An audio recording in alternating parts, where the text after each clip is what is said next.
AIS? Income tax return filing तो जरूरी है, पर एक्यूरेट रिटर्न फाइलिंग उससे भी ज्यादा जरूरी है। So let's have a quick discussion on form 26AS and AIS. Namaste and welcome back to Namaste FinTax.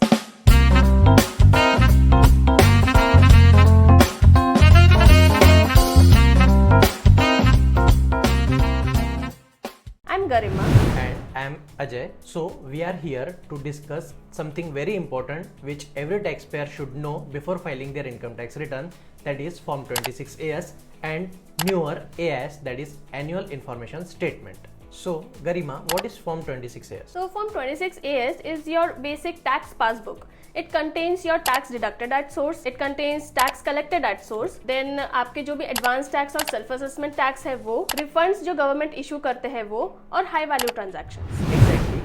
It is generated based on the data reported by banks, financial institutions, tax deductors, and which is linked to your PAN. So before filing your income tax returns, you should always check Form 26AS. So what is AIS? AIS is a document जो आपके सारे details देता है जो भी government collect करती है। So AIS was introduced to give a 360-degree view of your financial footprints. So AIS include करता है आपके सेविंग बैंक इंटरेस्ट, आपके FD का interest, dividend income, remittances, foreign remittances जिनको हम बोलते हैं, फिर रेंट इनकम वो रिफ्लेक्ट करता है, अगर आपने कोई प्रॉपर्टी परचेज की है या सेल की है वो रिफ्लेक्ट करता है, आपका GST टर्नओवर रिफ्लेक्ट करता है, and there are many other things also जो भी गवर्नमेंट या कोई भी एजेंसी अगर रिपोर्ट करेगी गवर्नमेंट को वो आपके AIS में रिफ्लेक्ट हो जाएगा। Okay, so AIS is like your personal financial profile which is built from third party data such as banks, financial institutions, mutual fund, brokerages, registrars, etc. and it will like pre-fill your income tax return but only when you see it carefully. तो अजय, क्या आप हमारे viewers को ये बता सकते हैं कि फॉर्म 26AS और AIS में क्या डिफरेंसेस हैं? जी जरूर। सो हमने जैसे डिस्कस किया 26AS और AIS में हमारा फाइनेंशियल डेटा दिखता है जो थर्ड पार्टी ने रिपोर्ट किया हुआ है। दोनों में फर्क सिर्फ इतना है, 26AS is limited and AIS is extensive and vast. So जैसे हम लोग डिफरेंस समझते हैं, जैसे TDS और TCS है ये दोनों में दिखेगा, एडवांस टैक्स और सेल्फ असेसमेंट टैक्स है ये भी दोनों में दिखेगा। हाई वैल्यू ट्रांजेक्शंस जो है वो आपके 26AS में बहुत लिमिटेड दिखेंगे, बट आप अगर उसको AIS में देखेंगे तो आपको डिटेल्ड रिपोर्ट आपकी वहां पे मिल जाएगी। अगेन हम लोग अगर बात करते हैं म्यूचुअल फंड्स शेयर्स की तो आपको पार्शियल दिखेंगे 26AS में, और अगर आप AIS में देखेंगे तो आपको डिटेल्ड इन्फॉर्मेशन मिलेंगी। जैसे हम रियल एस्टेट की बात करें तो वो डेटा आपको 26AS में नहीं मिलेगा, वो आपको ओनली AIS में मिलेगा। तो this is the basic difference between 26AS and AIS। So financial year 24-25 से कुछ चेंजेस आए हैं फॉर्म 26AS में, तो वो चेंजेस क्या हैं? तो सबसे पहले तो GST turnover.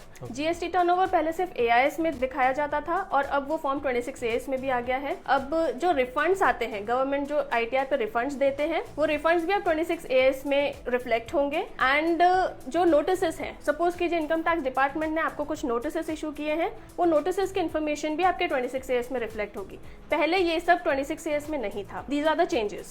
Okay, so Garima what is AIS feedback option? तो AIS फीडबैक ऑप्शन इज कि अगर AIS में कोई भी इंफॉर्मेशन आती है जो आपको लगता है वो इनकरेक्ट है, वो आपकी इनकम नहीं है, तो गवर्नमेंट ने आपको ये ऑप्शन दिया है कि आप उसमें फीडबैक सबमिट कर सकते हैं। फीडबैक में 4 ऑप्शंस होते हैं, या तो वो डेटा करेक्ट है, डेटा इनकरेक्ट है, डुप्लीकेट है या नॉट योर इनकम, कि वो आपकी इनकम नहीं है। ऐसे करके आप फीडबैक सबमिट कर सकते हैं गवर्नमेंट को। ये उनको हेल्प करती है कि जहां से भी वो डेटा कलेक्ट कर रहे हैं वो अप्रोप्रिएट एक्यूरेट आ रहा है या नहीं। ओके, सो फिर हमें ये भी ध्यान रखना है कि AIS जो है वो पीरियोडिकली अपडेट होता है। सो अगर आप income tax return early file कर रहे हैं तो मेक श्योर कि आपने AIS एक बार फिर से डाउनलोड किया है, उसको प्रॉपरली चेक किया है and then you are filing your income tax return. तो ये AIS और 26AS ये सब सबमिट करना या फिर इनसे इनकम टैक्स रिटर्न चेक करना ये इतना जरूरी क्यों होता है? तो और अगर ये ना किया जाए तो इसके रेपोकेशंस क्या होंगे? तो इसके रेपोकेशंस ऐसे हो सकते हैं कि एक इनकम आई है और वो आपने इनकम ITR में दिखाई ही नहीं है, तो मिसमैच ऑफ इनकम हो जाएगा जो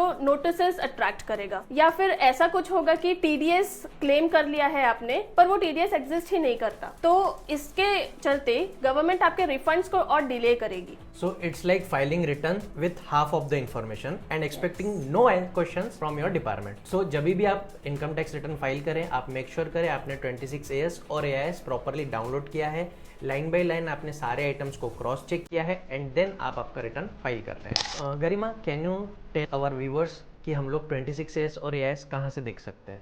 yes Ajay, so it is very easy. आप अपने इनकम टैक्स पोर्टल पे लॉगिन कीजिए, वहाँ सर्विसेज का एक टैब होता है, वहाँ से आप AIS पोर्टल पे जाइए and it will give you an option to download the PDF और JSON फाइल.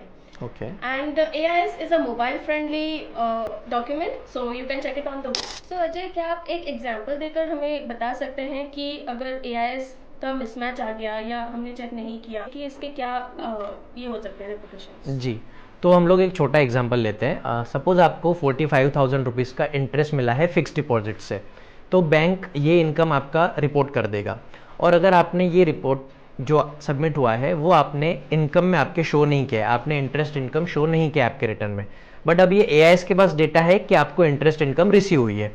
अब ये आपका मिसमैच आ सकता है फ्रॉम द डिपार्टमेंट कि आपने जो है आपका इनकम अंडर रिपोर्ट किया है। और एक एग्जांपल लेते हैं, सपोज आपका रेंट का इनकम है, तो आपके टेनेंट ने आपके रेंट के ऊपर TDS कट आउट किया है, बट आपने रेंट का इनकम आपने शो नहीं किया है, तो again this is a mismatch. So yes, अगर आप ये चेक नहीं करते हैं, आप आपका इनकम लेस रिपोर्ट करते हैं, तो गवर्नमेंट के पास ये डाटा ऑलरेडी है, जिसकी वजह से आपको मिसमैच का नोटिस आ सकता है। तो हम लोग एक फाइनल चेकलिस्ट समझ लेते हैं Okay. एक एक्यूरेट फाइलिंग के लिए।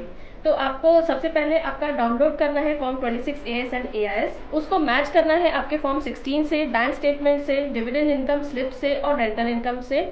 अगर कोई डिफरेंसेस है तो उसे रिकंसाइल कीजिए, आपका फीडबैक AIS में सबमिट कीजिए and only then file your return. Okay. And you need any help reviewing your AIS or need any expert guidance, then We are just here for you and you can log in to namastefintax.com.